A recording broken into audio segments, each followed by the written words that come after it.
5 étapes pour rencontrer des personnes de qualité prêtes à s'engager avec vous. Bonjour à toutes et à tous. Encore une nouvelle vidéo que je me réjouis de partager avec vous. Si vous ne me connaissez pas encore, je suis Bénédicte Anne, votre love coach depuis la fin des années 80. J'accompagne les hommes et les femmes qui ont jusque-lors galéré en amour en tombant sur des personnes inadaptées à attirer directement la bonne personne. Et pour vous aider, je publie entre 2 et 5 fois par semaine des vidéos pour tirer votre épingle du jeu dans la jungle des rencontres. Je souhaite vous parler de 2 événements importants. Le premier aura lieu lundi 16 janvier à 20 h au Café du Pont-Neuf à Paris, à l'étage. C'est une soirée tantra, la possibilité pour vous de découvrir ce qu'est le tantra à travers un atelier concret. Que vous soyez célibataire ou en couple, vous êtes bienvenus si vous vivez en région parisienne. Et je vous renvoie à la vidéo que j'ai faite pour vous expliquer à quel point pratiquer le tantra ou au moins acquérir les bases du tantra peut vous aider dans vos relations amoureuses, que vous soyez d'ailleurs en couple ou à la recherche de l'âme sœur. Le deuxième événement important a lieu en Zoom, dimanche 22 janvier à 20 h, et là je développerai la thématique dont je vais vous parler aujourd'hui, en allant évidemment beaucoup plus loin. 5 étapes pour rencontrer des personnes intéressantes et prêtes à s'engager avec vous. J'insiste sur le fait que ce que je suis en train de vous dire concerne tous les sexes, tous les âges et toutes les obédiences sexuelles. Il suffit d'adapter. La première étape me paraît la base. D'ailleurs, j'en ai parlé dans mon livre « Le prochain, c'est le bon ». Il s'agit d'être au clair avec son passé. Et si vous êtes encore dans les rêves de votre ex, dans l'espoir qu'il revienne, dans l'espoir qu'elle change d'avis alors qu'elle vous a quitté il y a déjà 3 ans, stop. Vous êtes en train de vous auto-saboter, pour rien. Si vous voulez attirer une personne intéressante qui a envie de s'engager avec vous, vous devez être complètement clair. Pourquoi? Parce qu'on attire en miroir. Donc si vous êtes confuse dans votre tête, si c'est Shakespeare à l'intérieur, vous ne pouvez qu'attirer des personnes qui sont comme vous. Alors, si vous êtes encore en train de pleurer et de vous remémorer des souvenirs et d'avoir la larme à l'œil chaque fois que vous voyez son prénom apparaître au coin d'une rue à travers la plaque d'un personnage célèbre, s'il s'appelait Edmond et que vous voyez dans une librairie Cyrano de Bergerac ou la rue Cyrano de Bergerac ou la rue Edmond Rostand, et que vous avez encore quelques larmes, c'est que vous n'êtes pas guéri. Et attention, si vous n'êtes pas guéri, c'est peut-être parce que il y a encore quelque chose à rencontrer, à aller voir. En tout cas, qui pose question. À partir du moment où votre détermination intellectuelle, au niveau des tripes et au niveau du cœur est claire, alors vous pouvez démarrer dans l'idée que le prochain c'est le bon et que vous êtes disponible pour la bonne rencontre. Il n'y a évidemment que vous qui puissiez savoir si vous avez vraiment tourné la page ou pas. J'ai d'ailleurs fait plusieurs vidéos sur le sujet. La deuxième étape consiste à savoir ce que vous voulez. Si vous ne savez pas ce que vous voulez, vous n'irez nulle part. Pourquoi? Parce que si vous imaginez une agence de rencontres cosmiques qui, potentiellement, reçoit tous les jours des courriers de personnes en recherche d'une âme sœur, et qui voit qu'il n'y a rien dans vos desiderata, il est très possible que votre lettre, que votre intention passe à la poubelle. Et comme je l'ai déjà dit, vous avez parfaitement le droit d'avoir vos critères. Et plus vos critères seront précis, plus vous allez pouvoir rencontrer la personne qui correspond à ces critères. Plus vous vous bradez sur le marché de la rencontre, plus vous allez vous contenter, comme disait La Fontaine, d'un goujon tout maigrichon. Savoir ce que vous voulez est essentiel, parce que ça prépare à l'étape numéro 3. Soyez clair dans votre intention. Pensez aux relations précédentes que vous avez traversées. Voyez ce qui a posé problème et mettez en positif dans votre intention ce que vous avez envie de vivre qui n'était évidemment pas ce que vous avez vécu. Par exemple, si c'était quelqu'un qui fumait des chichons et que ça vous dérangeait, demandez à attirer une personne qui fasse attention à sa santé et qui considère que son corps est un temple sacré dans lequel on ne met pas n'importe quoi. Une fois que vous êtes prête à rencontrer la bonne personne, que vous savez exactement ce que vous voulez, vous allez passer à la 3e étape, qui consiste à faire des rencontres, évidemment.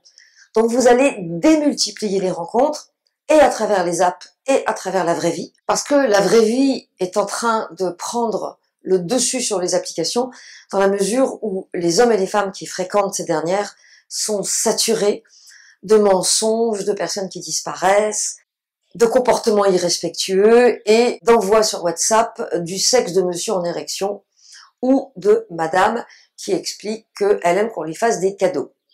Et je ne caricature pas. La vraie vie reprend de la place. Et c'est une bonne nouvelle. Entre les speed dating, les applications de rencontres locales, les personnes qui organisent des soirées célibataires autour du développement personnel ou autour de la danse, peu importe, les opportunités du hasard, j'en parle déjà dans ce livre-là et aussi celui-là, donc ce n'est pas la peine que je radote. Vous aurez évidemment la possibilité de faire des rencontres, où que vous viviez et quel que soit votre âge. Démultiplier les rencontres, c'est vous donner la possibilité de sélectionner. Sélectionner, c'est considérer que la recherche d'un ou d'une partenaire équivaut à la recherche d'un appartement, voire à l'achat d'une maison. Au-delà de la blague traditionnelle qui dit « les hommes, c'est comme les appartements », il faut en essayer plusieurs avant de trouver le bon. Je considère que vous avez déjà essayé suffisamment de partenaires pour maintenant trouver la bonne personne. Donc on ne revient pas là-dessus. La sélection, c'est un travail à temps complet. C'est comme chercher un job. Et c'est clair que si vous ne le faites pas, personne ne le fera pour vous. À moins que vous ayez recours au service d'un net assistant, qui est une personne que vous payez pour draguer à votre place, avec sa personnalité, mais en adaptant ses échanges écrits à qui vous êtes. Le seul problème, c'est que oui, elle va dire où vous habitez, ce que vous faites dans la vie, elle va faire un peu d'humour, mais fondamentalement, si tant est qu'il y ait de la fluidité par écrit, et ensuite par chat, il est clair que la personne ne sera jamais capable de répondre comme vous. Alors, ça peut avoir du sens quand on est très occupé, qu'on n'a pas beaucoup de temps, et qu'on veut le rendez-vous tout cru, parce que de toute façon, dans la vraie vie, quand on rencontre la personne, c'est jamais la même qu'au téléphone. Et pourtant, jusque-lors, vous n'aviez jamais eu affaire à un net assistant. Donc, pourquoi pas? Si vous le faites vous-même, l'intérêt, c'est que vous serez tout de suite attiré par cette personne qui vous inspire, qui clique avec vous, comme on dit au Québec, et qui vous est sans doute destinée. En tout cas, vous avez le choix. La différence entre les deux approches, c'est l'argent. Je ne vais pas vous mentir. C'est un travail long et fastidieux. Je le vois bien parce que mes coachées le font, et tous les jours, elles éliminent ceux qui disent que ça va, ceux qui parlent de sexe au bout du 3e échange, celles qui ne répondent pas aux questions, celles qui proposent des rendez-vous mais disparaissent dans la foulée, celles qui veulent bien le rendez-vous mais à condition que ce soit chez l'un ou chez l'autre, etc. Ça veut dire que vous allez être confronté à la fameuse jungle des rencontres qui n'est pas du tout un fantasme. C'est une réalité. J'en ai déjà parlé dans de nombreuses vidéos, donc on ne va pas réexpliquer le pourquoi du comment. Ce qui compte, c'est de savoir qu'aujourd'hui, quand vous vous aventurez dans le monde de la rencontre, vous êtes une proie. Alors, soit vous êtes une proie aguerrie qui joue le jeu et qui sait se protéger et s'entourer d'une espèce de cercle de respect, soit vous ne savez pas comment vous en sortir, et là, vous êtes mal barré, ce qui nous amène évidemment à la 5e étape, qui est la bonne utilisation de la méthode Terminator. J'ai créé une formation d'ailleurs sur le sujet, vous la trouverez ci-dessous, et elle est en promotion jusqu'à la rentrée.